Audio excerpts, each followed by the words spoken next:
DII é uma doença inflamatória crônica do intestino que inclui a doença de Crohn e colite ulcerativa. Se compararmos gêmeos idênticos, mesmo que tenham os mesmos genes, na maioria das vezes, se um gêmeo tem, o outro não tem. Então, deve haver alguns fatores importantes que desencadeiam esta doença, além da genética. O que poderia ser? Estudos como este oferecem uma pista. Por que aqueles que vivem no sul dos Estados Unidos têm menores taxas de DII do que aqueles que vivem no norte? Talvez seja porque as pessoas que vivem no sul obtêm mais sol, o que significa mais vitamina D, o que pode significar menos inflamação. Então, as pessoas com doença de Crohn e colite ulcerativa com níveis baixos de vitamina D têm sintomas piores? Aparentemente sim, com aumento do risco de cirurgia e hospitalização, e aqueles que normalizaram seus níveis de vitamina D pareceram reduzir o risco de recaída.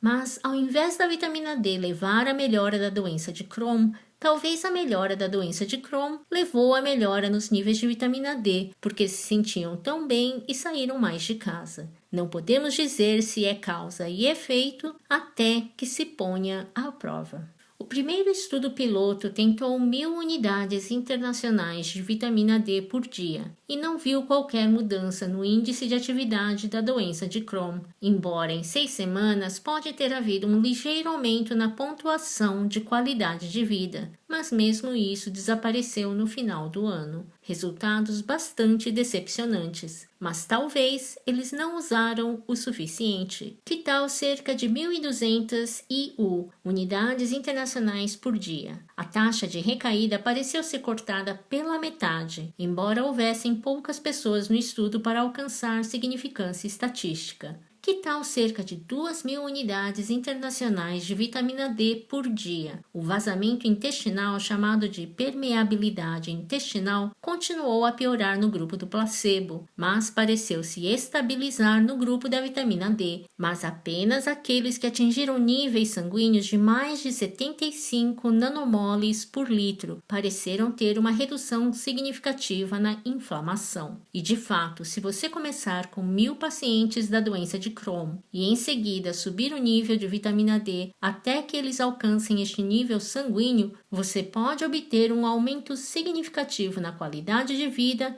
que acompanha uma queda significativa na atividade da doença. Pontuações da doença abaixo de 150 são consideradas em remissão. Assim, a maioria dos pacientes atingiram remissão com melhorias na atividade da doença em todos, exceto um paciente. Isto sugere que os pacientes da doença de Crohn poderiam tomar 5.000 unidades internacionais de vitamina D por dia, mas isso é quase 10 vezes a dose diária recomendada. Por que tanto assim? Porque isso é o que pode ser necessário para obter níveis normais de vitamina D na nossa espécie. O tipo de nível que se pode obter correndo por aí seminu na África, como fizemos por milhões de anos.